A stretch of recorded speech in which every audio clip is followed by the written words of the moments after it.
I have immense faith in God and the judiciary. I believe that I will get justice. Even though a lot of horrible things are being said about me in the electronic media, I refrain from commenting on the advice of my lawyers as the matter is sub judice. Satyamir Jayate. The truth shall prevail. Hi friends, मेरा नाम तरुण खन्ना है। आप में से जो मुझे जानते हैं वो जानते होंगे, जो नहीं जानते हैं मैं उन्हें बता दूं, मैं भी टेलीविज़न में एक छोटा मोटा एक्टर हूं, काफ़ी साल से काम कर रहा हूं। आज मैं जिस बारे में बात करना चाहता हूं वो है सुशांत सिंह राजपूत। मैंने अपनी लाइफ में आज तक कभी भी अपने काम के अलावा या अपने दोस्तों परिवार के अलावा कभी किसी के बारे में कोई बात नहीं की, लेकिन साहब मुझसे रहा नहीं जा रहा। जिस दिन से सुशांत की डेथ हुई है मुझे ये बात रह रह कर काट रही है कि मैं चुप क्यों हूँ, क्योंकि किसी भी गैदरिंग में जहाँ भी मैं दोस्तों के साथ शूटिंग पर बैठता हूँ या जहाँ कहीं भी पर्सनल लेवल पर बात हो रही है, I am trying to tell everybody that things are not adding up. ये चीज़ें कुछ पुख्ता सी नहीं लग रही हैं। सुसाइड करने की एक मनस्थिति होती है।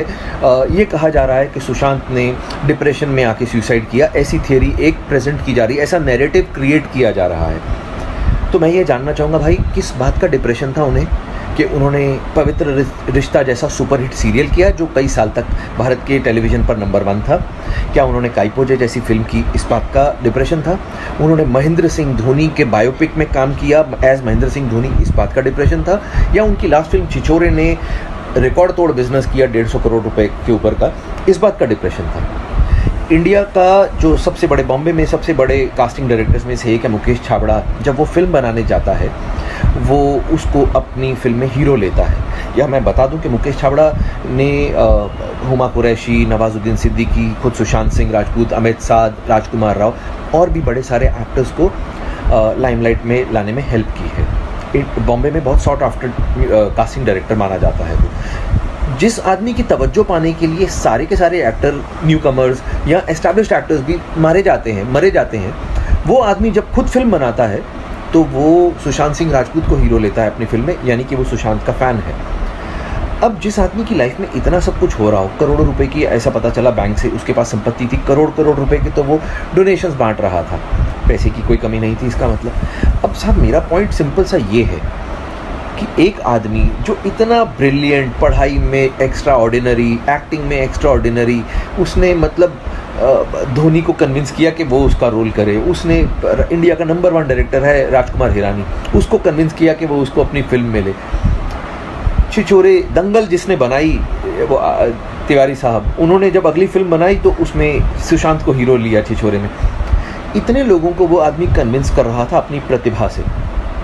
ऐसे आदमी को आपको लगता है कि डिप्रेस होने की ज़रूरत है साहब? काम की डिप्रेशन तो नहीं हो सकती। 5-6 फिल्में हाथ से निकल गई तो क्या हुआ? वो लड़का साहब जो टेलीविज़न में काम करते हैं, मेरे जैसे 15-15 साल से, उनसे पूछिए, यहाँ पर नाको चने चबाने पड़ते हैं तब जाके रोटी खाने को मिलती है। इतना हमसे काम करवाया जाता है और थोड़े से पैसे मिलते हैं। लेकिन सुशांत सिंह राजपूत हम लोगों के लिए एक आशा की किरण था। वो आदमी था जिसको we all used to look up to. हमें लगता था यार ये भाई ने वो काम कर दिया है जो हम सब करना चाहते थे। हम लोगों के लिए तो हीरो था वो। अब हमारे हीरो को मार दिया गया है या मर गया है, हमें जानने का तो हक है ना साहब? इतना भी नहीं हम कर सकते? आप मुझे बताइए, मैं एक छोटा सा एक्टर हूँ टेलीविज़न का, तरुण खन्ना जिसका नाम है। मैं बार बार ये बात बोल रहा हूँ कि सुशांत की हत्या हुई है, उसने खुदकुशी नहीं की है। अगर उसने खुदकुशी की है तो things are not adding up. अब ये बात मैं तो जानता नहीं, सुशांत को बहुत अच्छे से मैं जानता नहीं था। मैं तो उसको सिर्फ जिम में कभी कुछ 1-2 बार 3-4 बार मिला था, हेलो हाय टाइप थी हमारी। लेकिन जो उसके दोस्त हैं वो संदीप सिंह, मैंने उसका इंटरव्यू देखा साहब। आप सब लोग उसका इंटरव्यू देखिए, यूट्यूब पर उसने ABP न्यूज़ को इंटरव्यू दिया है। वहाँ पर उसने पहली लाइन से ही ऐसा बोलना शुरू कर दिया कि किसने बोला है कि सुशांत को किसी ने मारा है, आप लोग ही अपने आप से बोले जा रहे हैं। उसने एकदम से सबको क्लीन चिट दे दी। उसकी वो जो तथाकथित गर्लफ्रेंड है रिया चक्रवर्ती, क्या ये लोग आगे आके बोल नहीं सकते हैं? या तो ऐसा हो कि भाई बोल दें कि हम बोलना चाहते हैं लेकिन पुलिस ने हमें बोलने से मना किया है, तो भी लोग चुप कर जाएं एक बारी को। जब आप उसके घर में पल रहे थे, खाने खा रहे थे उस स्टार के पैसों पर, तब आपको सब चलता था। आज वो मर गया है। आप एक बार संदीप सिंह का वो इंटरव्यू देखिए, वो ऐसे बात कर रहा है जैसे सुशांत को बनाने वालों में से वो कोई एक था कि हमने तो किसी को नहीं कहा, हमने तो। अरे भाई तुम कौन हो? तुम सुशांत के घर वाले नहीं हो। उसकी बहनें, उसके पिताजी वो हैं उसके घर वाले, उसके जीजा लोग वो हैं उसके घर वाले। उसका खून नहीं खौल रहा, मेरा खून खौल रहा। मैं एक आउटसाइडर हूँ, उसको ठीक से जानता तक नहीं था, लेकिन मेरे को ये लग रहा है मेरी इंडस्ट्री का आदमी है साहब। मैं जब इस इंडस्ट्री का होके मेरे को बुरा लग रहा है कि यार उसको क्यों मारा गया। पुलिस से जांच हो जाएगी। आई एम श्योर पुलिस बड़ी हमारी अच्छी काबिल पुलिस है, जब काम करने पर आती है तो बहुत अच्छे से करती है। लेकिन इतने बड़े बड़े जो हमारे फिल्म स्टार्स हैं, जो हमारे सुपर स्टार्स हैं, अमिताभ बच्चन साहब, शाहरुख खान, सलमान खान, आमिर खान, ऋतिक रोशन, अक्षय कुमार और भी बड़े सारे हमारे पास में सुपर स्टार्स हैं, रणबीर कपूर, रणवीर सिंह, वेयर आर दे?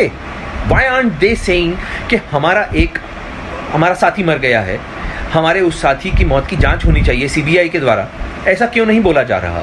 माफ़ कीजिए, क्योंकि सुशांत का कोई गॉडफादर नहीं है इंडस्ट्री में, वो किसी बड़े प्रोड्यूसर का या किसी बड़े हीरो का या किसी बड़े डायरेक्टर का बेटा नहीं है, आउटसाइडर है, इसलिए कोई बात ही नहीं कर रहा उसके बारे में। यार क्यों नहीं किसी ने एक बार भी ये फूटे मुंह कहा कि भाई सुशांत का सीबीआई जांच करवानी चाहिए?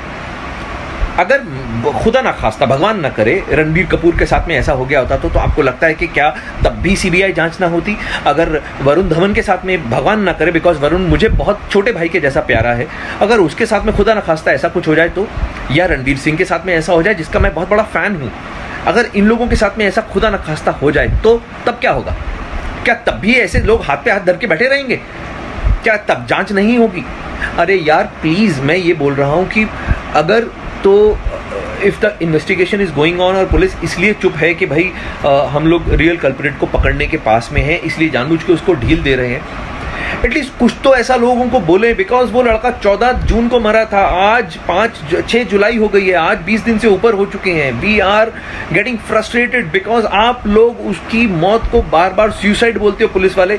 दिल को बहुत धक्का लगता है भाई, दिल को बहुत धक्का लगता है। मैं आप लोगों से गुजारिश कर रहा हूँ कि आज एटलीस्ट मुझे कल को ये ना लगे कि जब ये समय बीत जाए कि यार मैंने कुछ भी नहीं किया, मैं घर पे बैठा रहा चुप करके। मैं I felt very strongly about this topic, about this whole issue. तो मैं जब भी उसके फादर को देखता हूँ, दैट गाय, मैं तो सब उनको जानता भी नहीं हूँ, लेकिन आप सोचिए ना यार, इतना मुश्किल होता है किसी के लिए अपने, उसका वो बेचारा माथा पकड़ के बैठा हुआ है आदमी, 34 साल की उम्र में उसका बेटा मर गया। ये उसके फादर की एज नहीं थी अपने बेटे के ऊपर आंसू बहाने की, ये उसके फादर की एज नहीं थी साहब।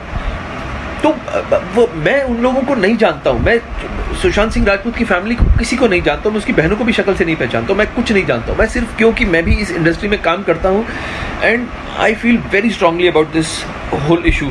मुझे लगता है कि साहब किसी को तो आवाज़ उठानी चाहिए। सिर्फ एक शेखर कपूर बोलता है और एक शेखर सुमन साहब बोलते हैं, ये दो जेंटलमैन हैं हमारी इंडस्ट्री के जो खुल के बात तो कर रहे हैं कम से कम, बाकी सब लोगों को तो सांप सूंघ गया है।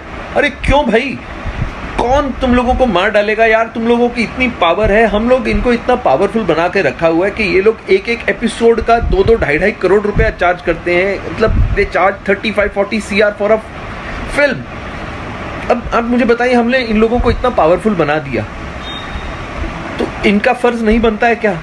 अगर रजनीकांत सर बोले, बिकॉज रजनीकांत सर की बहुत पावर है, अगर तमिलनाडु में ऐसा कुछ हुआ तो रजनीकांत सर ज़रूर कूदते बीच में। तो आई रिक्वेस्ट अमिताभ बच्चन जी को, अक्षय कुमार को, वो बहुत अच्छे लोग हैं, मैंने सुना है बड़ा परोपकार करते हैं, दान धर्म करते हैं, ये लोग तो कुछ तो बोलें। मैं इन लोगों से रिक्वेस्ट करता हूँ, मैं सलमान सर से बोलता हूँ कि भाई आप लोग तो इतने बड़े स्टार्स हो, अगर आप लोग पब्लिक को एक बार आके बोल दोगे कुछ भी, लोग ठीक है अभी आपको बदतमीजी बेवकूफ़ी, देखिए लोग तो गालियाँ देंगे फालतू की, किसी के गाली देने से कोई छोटा बड़ा नहीं होता, लेकिन अगर एक बार ये आके बोल दे पब्लिक में कि आप लोगों की तरह हम भी उतने ही आहत हैं उसके जाने से, हमारा भी बच्चा था, हमारा भी छोटा भाई था, हम लोगों का ये जो शोक है ये साझा है, हम सब लोग इसमें शोक में शामिल हैं, हमें अलग मत कीजिए। एक बार तो बोले वो, कम से कम एक बार भी किसी ने नहीं बोला ये बात। तो मैं आप लोगों के सामने ये बोलता हूँ कि सीबीआई की जांच होनी चाहिए। अगर आप लोग इस चीज़ को सही मानते हैं तो आप लोग, मैं ये नहीं कहूँगा कि इसको लाइक कीजिए या इसको सब्सक्राइब कीजिए, I don't care about all these things, I don't care. आप मत देखिए कुछ, एटलीस्ट टॉक अबाउट दिस, इस चीज़ को जिंदा रखिए। ये मेरा अपनी तरफ से एफर्ट था, आगे भगवान मालिक है। Sushant, we love you brother, आप जहाँ भी हों आप ये जान लीजिए कि आज की डेट में आप इंडिया में आज तक के इतिहास के सबसे पॉपुलर एक्टर्स में से एक हैं एंड भगवान आपके परिवार को शक्ति दे आपके इस बिछड़ने की जो घटना हुई है उससे जूझने के लिए। So सुशांत सिंह राजपूत की हत्या के बाद कई चीजें बाहर निकल के आई हैं। कुछ मैंने इंटरव्यूज पढ़े हैं, कुछ डायरेक्टली भी बात की है। तो उनके पिताजी का कहना है कि वो फिल्म इंडस्ट्री में हो रही टेंशन के करके बहुत ज्यादा परेशान थे। अभिषेक कपूर जिन्होंने उन्हें लॉन्च किया, उनके साथ हाल ही में एक फिल्म की है केदारनाथ, उनका कहना है कि it was a systematic dismantling of a fragile mind. Ankita जो उनकी लॉन्ग टर्म पार्टनर रह चुकी है, उनका कहना है कि वो सामाजिक रूप से की गई अपमान और बेइज्जती नहीं सहन कर पाया। तो अब मैं आपको बताऊंगी कि मूवी माफिया ने ना कि सिर्फ उनको बैन किया था, सिस्टमैटिक डिसमेंटलिंग, कैसे कतरा कतरा करके उनका दिमाग तोड़ा गया है, उनको मारा गया है।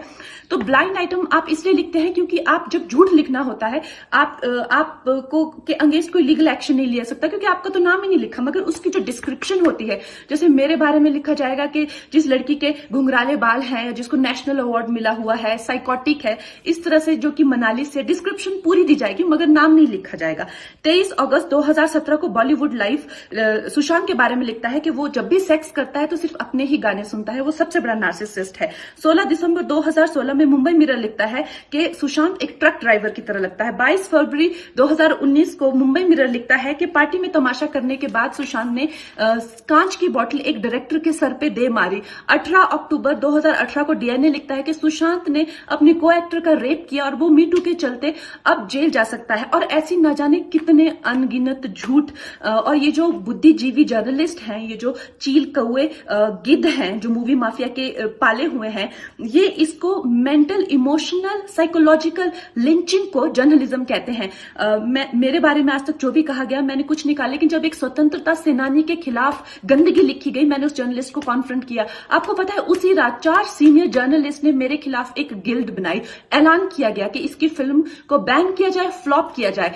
आपको पता है 3000 जर्नलिस्ट गैंग अप होते हैं एक अकेली लड़की पर, उसकी इमोशनल लिंचिंग करते हैं सरेआम, और ये समाज कुछ नहीं कहता, कानून कुछ नहीं कहता है।